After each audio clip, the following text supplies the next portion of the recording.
औज़ुबिल्लाहि मिनश्शैतानिर्रजीम बिस्मिल्लाहिर्रहमानिर्रहीम। मैं ये वीडियो हमारी जो तेलुगु फिल्म इंडस्ट्री है, हम हैदराबाद दक्कन के हिसाब से इसको टॉलीवुड कहते हैं शायद, क्योंकि इस तरह के बॉलीवुड के बाद हॉलीवुड के बाद कई वुड है। यहाँ तक कि पाकिस्तान के फिल्म इंडस्ट्री को भी कोई वुड कहते हैं, वहाँ के भी उसको। तो ये जो टॉलीवुड यानी तेलुगु वाला जो है हमारा, जिसमें चिरंजीव और पवन कल्याण और रामचरण, ये 3 मेगा स्टार है एक ही फैमिली के। और फिर इनके जो भांजे या इनका जो खानदान का फर्द है, अल्लू अरविंद प्रोड्यूसर है और अल्लू अर्जुन कोई रिश्ता रखता चिरंजीव से, क्या है अल्लाह आलम। और भी 3 जो दूसरे लड़के हैं वो इनके ही बहनों के, चिरंजीव और पवन कल्याण के बहन के बच्चे ही है शायद, वो भी फिल्मों में आए और वो तीनों के तीनों नाकाम हो गए। पहली फिल्म बहुत अच्छी थी, आज छोटा 100 कुछ मारी, और मूवी का नाम याद नहीं है मेरे को, जिसमें विजय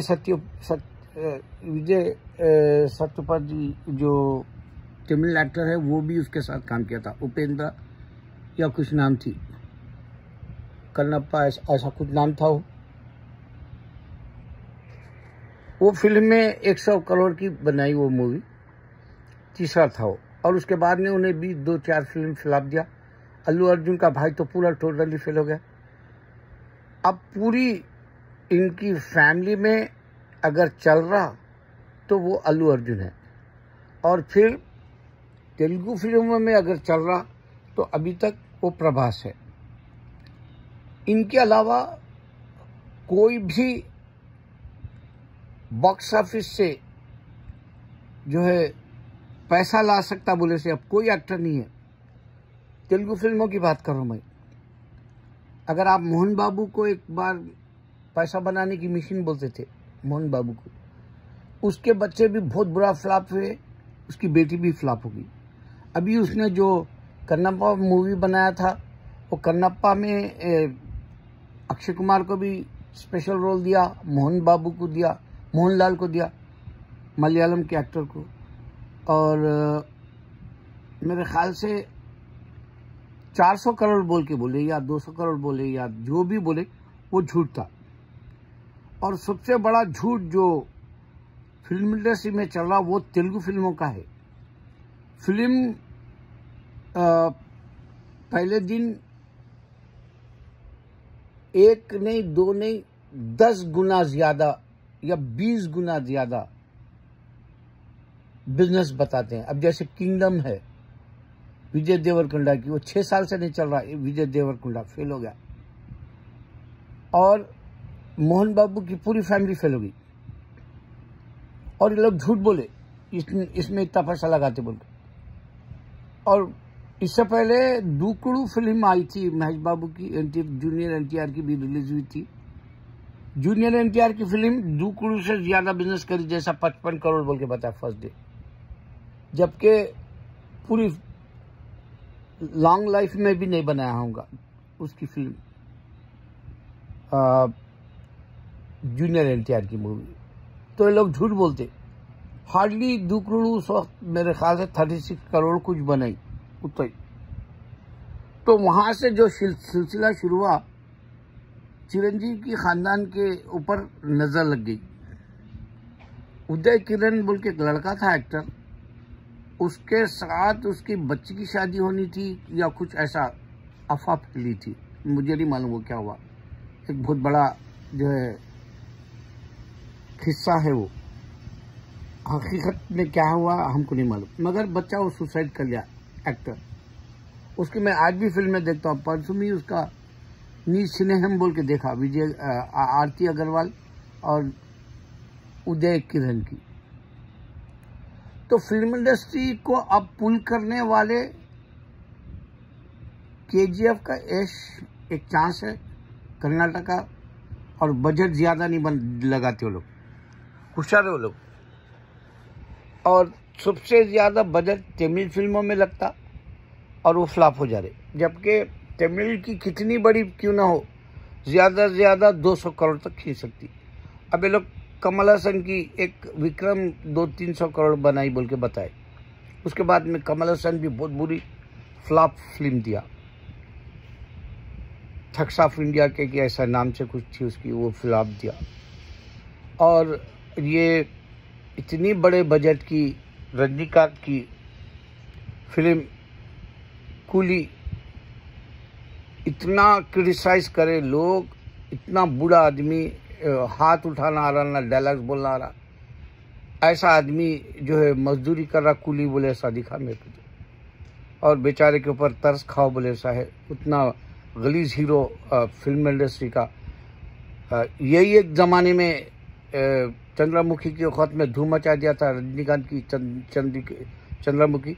हालांकि दूसरों की भी चंद्रमुखी है, मोहनलाल की भी है शायद। तो बगैर चंद्रमुखी रजनीकांत की धूम मचा दी थी उस वक्त, वो लका की वजह से लोग दीवाने हो गए थे उसके। लेकिन अब कूली फिल्म देखे तो ऐसा मालूम हो रहा, न म्यूजिक अच्छी, न स्टोरी अच्छी, न जो है आमिर खान का रोल अच्छा, न किसी का। सिर्फ मलयालम का एक एक्टर था उसमें, छोटा एक्टर, मगर वो फिल्म में कूली में उन्हें अच्छा लगा। कूली में रजनीकांत का जवाल दिख गया। अब उसको रिटायर्ड होना चाहिए बोले तो भी नहीं रिटायर्ड होता। स्वास्थ्य के वहाँ के प्रोड्यूसर्स, डायरेक्टर अभी भी उसके अंदर जाने समझ के फिल्मों में लेते। तो पवन कल्याण का बेटा, पवन कल्याण का अभी हर हर वीरा मल्लू फ्लॉप हुई। रामचरण के 2 फ्लॉप है बाबा के साथ, उसका अब्बा जो फिल्म में काम करा था रामचरण, और अब उसका वालिद जो कोरुटला का बनाई हुई मूवी थी, वो तेलुगु का अच्छी फिल्म बनाया था एक महेश बाबू के साथ, वो मिनिस्टर वाली। फिर बुरी फ्लॉप दिया हमारे चिरंजीवी और रामचरण के साथ। अब इनके चिरंजीवी के घर को जवाल है, नज़र लग गई, और बदनज़र बहुत डेंजर होती। तो इन लोगों को मैं इस्लाम में आ जाओ बोल रहा हूँ, क्योंकि इनके पास हिंदू का फाउंडर नहीं है। ये बात हिंदू क्यों नहीं समझ सकता मालूम है? क्योंकि उसके कानों को शैतान ये डाल के बेवकूफ़ बनाता कि देख ये भारत तेरा है, ये हिंदी तेरी है, ये बीजेपी आरएसएस तेरा है बोल के बेवकूफ़ बनाता। इस वास्ते राजीव गांधी के बिहार में रोड शो के वक्त में एक आके उसको ब्लैक झंडे दिखा रहा। और राहुल गांधी का मैं सब्र देखा, मेरे ख्याल से ऐसा लीडर बहुत कम आता दुनिया में। हालांकि मुझे इमरान खान भी बहुत अच्छा लगता, लेकिन इतना घुल मिल जाना लोगों से, और उनकी क्या मजबूरियां हैं, क्या तकलीफ है, हिंदुस्तान में कैसा वो लोग कसमा पुरसी में जी रहे, ये सारी उनकी तारीख को समझ के राहुल गांधी फाइट कर रहा इंडिया में आज़ादी के लिए। जबकि इंडिया में गंदे पानी से फिल्टर करके पानी पिलाया जा रहा, वैसे वीडियोज आए, और गंदे दूध से मिठाई बना के खिला रहे सो बताया जा रहा, और गंदे वो जो ऑर्गेनिक जैसा हम बोलते हैं, अमेरिका में सब ऑर्गेनिक खा रहे हैं आजकल, या तो हर चीज़ ऑर्गेनिक। अभी मैं परसों जो है मैं आटा लेके आया, आटे में भी ऑर्गेनिक, जबकि वो आटा हार्डली $5 का होता, और मैं लाया $11-12 में 5 यानी यानी 5 था LG, या हाँ 5 किलो का शायद। तो ऑर्गेनिक, हर चीज़ ऑर्गेनिक यहाँ पर चल रही है। और सबसे ज़्यादा लोग ऑनलाइन से बिजनेस मंगा लेने से घरों पे आउट ऑफ बिजनेस हो जा रही। छोटे छोटे दुकानें यहाँ सड़कों के जितने भी देख रहा हूँ मैं तो फिरता हूँ अल्लाह की दावत के लिए। तो मैं बोलना यह है कि बॉलीवुड की दुश्मनी हिंदुओं के पास साउथ के अभी भी है। वो लोग वार फिल्म बुरा फ्लॉप करे, NT रामाराव और ऋतिक रोशन की, और वैसे भी वो आर्यन मुखर्जी जो है, वो जय मुखर्जी फैमिली का, उसको कोई डायरेक्शन नहीं आता। वो एक लौंडा है, आवारा लौंडा है वो, उससे जो है डायरेक्शन नहीं संभाली जाती। लेकिन जितना पैसा फिल्मों में लगा के हिंदू बर्बाद कर रहा, मैं तो बोल रहा हूँ अक्षय कुमार जैसे लोगों को पैसा देना बंद कर दो। अक्षय कुमार जितने फ्लॉप फिल्म दे के प्रोड्यूसरों का नुकसान करा है, कोई और एक्टर नहीं करा। देखो, तुम मार्केट चेक करो। मैं फिल्मों के साथ साथ तुमको इंडिया की हकीकत दे रहा हूँ। आज गेम चेंजर अगर मूवी रिलीज होती और ये EVM का जो फड्डा है इंडिया में, जो BJP और RSS मजहब नहीं है, ये खाली नाम के लिए हिंदू को धोखा देने के लिए ये मजहब करके बेवकूफ़ बना के यहाँ हिंदू राज लाने के लिए इसने बहुत बड़ा बेड़ा उठाया।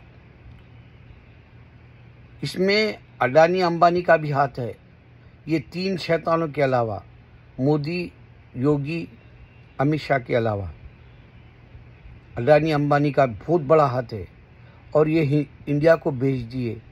अब यहाँ तक कि मसरूफियत उसकी, आज तक उन्हें मणिपुर नहीं गया, फिर चाइना को गया। अब ऐसे ख़तरनाक वक्त में, और बिहार का जो इलेक्शन है उसमें इतना बड़ा तूफान EVM की मशीन के अलावा चोर है बोल के मालूम हुआ BJP। अब इन्हें बुरा हारे तो दूसरे स्टेट्स में आगे इनकी हार ही हार रहेंगी। ये जीतेंगे नहीं BJP। अगर बिहार में अब हार गया, लोगों को मालूम होगा कि EVM की बदौलत इसने तीसरा, ये जो है टाइम 12 साल उसके, तुम्हारे को कम से कम 1000 साल पुराना कर दिए, तुमको पीछे लेके चले गया। चलो 1000 बोलना बड़ी बात है, गंदा दिखता। चलो पीछे तरक्की करने वाले 12 साल ही समझो, जो इंडिया को करने थे वो 12 साल पीछे कर दिया समझो। क्योंकि उसका नजरिया इंसानों को रोजगार दिलाना नहीं है, उसका नजरिया इंसानों को वहां के पढ़ने नहीं देना चाह रहा उन्हें, इंडिया को, बच्चों को। उसका नजरिया दवाएं पूरी दुनिया में, इंडिया में बेचना चाह रहा, इंडिया में बीमारों बना के, खाने गंदे आने की वजह से, होटलों में गंदे चीज़ें साफ सुथरी न रहने की वजह से, कहीं छिपकली निकल रही तो कहीं झुंगुर निकल रहे हैं, तो कहीं चूहे निकल रहे हैं। और कहीं पर आप जाओ, जाके देख के आओ, पुराने खानों को नए खानों के जैसा भी तुम्हारे को परोस दे रहे हैं। वो लोग फेंकते नहीं, वो लोग जैसा अमेरिका में फेंक दिया जाता, पुराना खाना फेंक देते हैं, यहाँ गार्बेज में डाल देते हैं, यहाँ वैसा नहीं कर रहे। आओ स्टारबक्स के सामने देखो, शाम के वक्त में यहाँ तक कि वो स्नैक्स जो बनाते वो भी फेंक देते वो लोग। मैं ताज्जुब करा। तो इंडिया में नहीं फेंकता, पाकिस्तानी और इंडियन यहाँ अमेरिका में भी आके क्या करता, पुराने सालनों को फ्रिज में रख के फिर नए तड़का दे के फिर तुमको बेचता है यहाँ अमेरिका में भी, शैतान खराब होते लोगों के। और इंडिया में अब जो हाल है फिल्मी दुनिया का, वो बड़े बजट के पूरे फ्लॉप हो जा रहे। अब मैं इंतज़ार कर रहा हूँ, मैं बदवा दे रहा हूँ रामायण के लिए, इस वास्ते कि वो फाउंडर ही नहीं है सो मज़हब का, उन्हें वो मूवी बना रहा, अल्लाह करे कि उसको पूरी दुनिया को मालूम हो वो काल्पनिक है, फिक्शन है बोल के सारी दुनिया को मालूम है। बदवा देना चाह रहा हूँ और मैं बताना चाह रहा हूँ कि इंडिया मुसलमानों का है। देखो पूरी दुनिया में तुम जाओ, इंडिया का जो लिटरेचर है वो इंडिया वाले पढ़ते,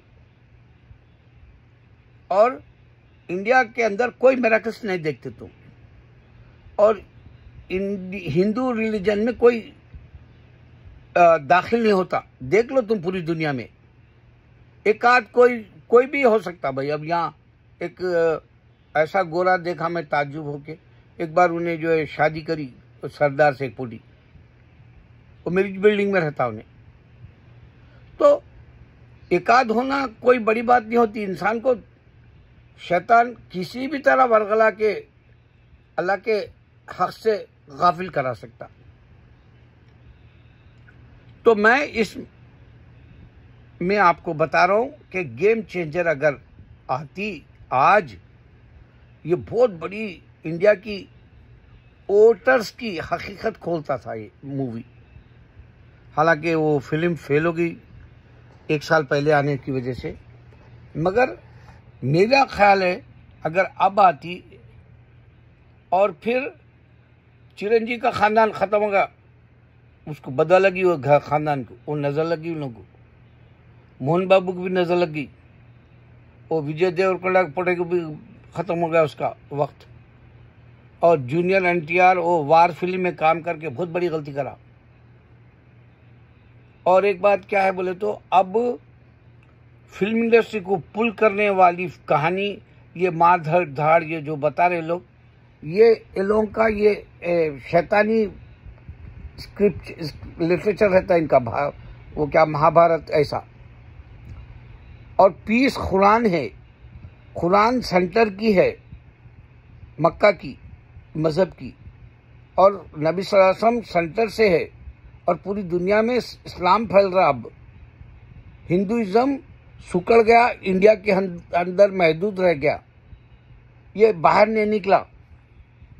अमेरिका का, कनाडा और यूरोप का रिलीजन क्रिश्चियनिटी है, और ये यहाँ अभी भी यही बुक्स पढ़ते, यही फॉलो करते, यही प्रैक्टिस करते, और यही जो है इनको क्रिश्चियनिटी सही नजर आती। किसी दूसरे का लिटरेचर नहीं देखना चाहते लोग, किसी दूसरों के बुक्स नहीं पढ़ना चाहते लोग, किसी के डिबेट्स भी नहीं देखना चाहते टीवी पर, किसी के जो है मैसेजेस देखना भी नहीं चाहते। इनके अंदर जो गोरा मुसलमान हो रहा उसके भी नहीं देखना चाहते लोग, गोरा मुसलमान होने के भी नहीं देखना चाहते कि गोरा मुसलमान हुआ कहीं को। यूरोप को क्रिश्चियनिटी संभाले हुए है, एशिया को बुद्धिज्म और हिंदुइज्म संभाले हुए, और सेंटर में इस्लाम का, हमारे मोहम्मद सल्लल्लाहु अलैहि वसल्लम का पैगाम है पूरी दुनिया के लिए, और पूरी दुनिया में धीरे धीरे फैलने वाला मजहब इस्लाम है। इसकी हकीकत आपको पूरे मजहब को तोड़ देने वाली, हमारा इब्तिदा इंडिया है, इस्लाम, ये हकीकत को इस्लाम की पूरे मजहब को तोड़ देगा। छोटे छोटे मजहब तो खाली जैसा कश्तियों, कागज की कश्ती जैसा बह जाती है पानी में, वैसा होगा। छोटे छोटे मजहब जैसे कागज की कश्ती बह जाती पानी में, वैसा ये छोटे मजहब डूब जाएंगे। और जैसा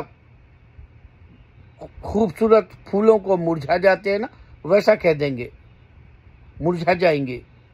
और इनकी हकीकत इनको खुद नहीं मालूम होगी कि ये जहन्नुम में जाएंगे, ये जो छोटे छोटे मजहब फॉलो करने वाले। एक ही मजहब अब चल रहा, डंके की चोट पे मात देने वाली बात बता रहा हूं मैं तुमको। वो इंडिया में हमारे आदम अलैहिस्सलाम, हवा अलैहिस्सलाम और उनके बच्चे, 240 बच्चे उनके, और उनके 2 बच्चों का हाबिल खाबिल का वो किस्सा भी इस वास्ते कि वहाँ इंसान को जलाते। अल्लाह ताला कुरान में बताया इंसान को नहीं जलाना है, जमीन में गाड़ना है। देखो उनको मट्ठी भी नसीब नहीं होती हिंदू को, मरने के बाद मट्ठी से बना, मट्ठी में गाड़ देते नहीं, उसके जिस्म को अल्लाह ताला मट्ठी गाड़े पानी से बनाया वो वहां नहीं गाड़ते, उन लोग मट्ठी भी नसीब नहीं होने देते, उसको जला के राख कर देते लोग। और ये मजहब इस्लाम फाउंडर है इंडिया का, और ये इंडिया के इस्लाम पे फाउंडर पे हमारे इंडिया के कोई भी नहीं बताया कि उलमाए दीन या आलिम दीन या आप बोलो कि इस्लाम पे चलने वाला या प्रैक्टिस करके अपने आप को दर्जात वाला बनाया इस्लाम में, तो भी उन्हें नहीं बताया कि असल फाउंडर हम लोग इंडिया के हैं बोल के। सबसे बड़ी गाली अब हमको ये देते हो लोग कि खाते इंडिया का गाते पाकिस्तान का बोलते हो लोग। तेरे बाप का है रे इंडिया, तेरे को हिस्ट्री मालूम रे। अरे अनपढ़, 1947 में भी अनपढ़ थे रे साले तुम, तुम्हारे साथ साथ हमारे मुसलमान भी अनपढ़ थे। इस वास्ते आधे आधा नहीं लिए, आधा तुम आधा हम लेते तो ये झगड़े भी नहीं होते थे, ना तुम्हारे तरफ हम थूकते थे ना हम तुम्हारी तरफ देखते थे। हम मुसलमान हिंदू धेड़ को जान दो, आदम की औलाद अल्लाह पैदा करा बोल के हम तुम्हारे को जो है माफ कर देते थे या तुम्हारे को सदका दे देते थे। ये जमीन का, ये जमीन तुम्हारे बाप की नहीं है, यह आदम की औलाद की है। और आदम की औलाद कैसा आई दुनिया में, शादी क्यों नहीं करे आदम अलैहिस्सलाम हवा अलैहिस्सलाम, आदम जमीन पे क्यों नहीं पैदा हुए, ये सारी बातें तुम नहीं दे सकते। यही एक चैलेंज है। तुम बोलते ना खाते इंडिया का गाते पाकिस्तान का, साले तुम हमारा खाते हो और तुम हमारे नाफरमान नमक हराम हो तुम हमारे से इस्लाम के, क्योंकि हम हैं वहाँ के बाशिंदे। जैसा ये अमेरिका में आके खाता अमेरिका का हिंदू, गाता इंडिया की, यहाँ भी ऐसा चलता उल्टा, क्योंकि इंसान का नेचर रहता, इंसान का एक नेचर रहता ऐब छुपाने के लिए दूसरे को बदनाम करता। और खाए हम हमारा अल्लाह का दिया हुआ, हमको जो पैदा किया वही हमको देता है। अल्लाह ताला जा बजा कुरान में ये कराए, मेरी इबादत करो किसी और की नहीं। इस वास्ते मेरे को वीडियो में यही बात बताना है, खाते हम अल्लाह का है, गाते हम अल्लाह का है। तुम नमक हराम हो, तुम हमारा खा रहे हो इंडिया के अंदर, और तुम अमेरिका में भी हमारी किताब वालों का खा रहे हो। तुम्हारी किताब का नहीं है, कोई किताब ही नहीं है तुम्हारे कने, फाउंडर ही नहीं है तुम्हारा, तुम्हारे को लिख के दिया सवाला भी नहीं है कोई। तुम्हारे को रामायण, तुम्हारे को जो वेदास और गीता जो बोलते, तुम महाभारत जो बोलते, दूसरे और लिटरेचर की किताब अब बता, उसका लिखने वाला कोई है ही नहीं। तुम खुद लिख लेके इंडिया तक ही रहे, और ये अमेरिका के क्रिश्चियन यहाँ का क्रिश्चियनिटी लिख लेके यहाँ तक ही रहे। असल बीच में से हम उठे और फैल गए पूरी दुनिया पे। अल्लाह अकबर।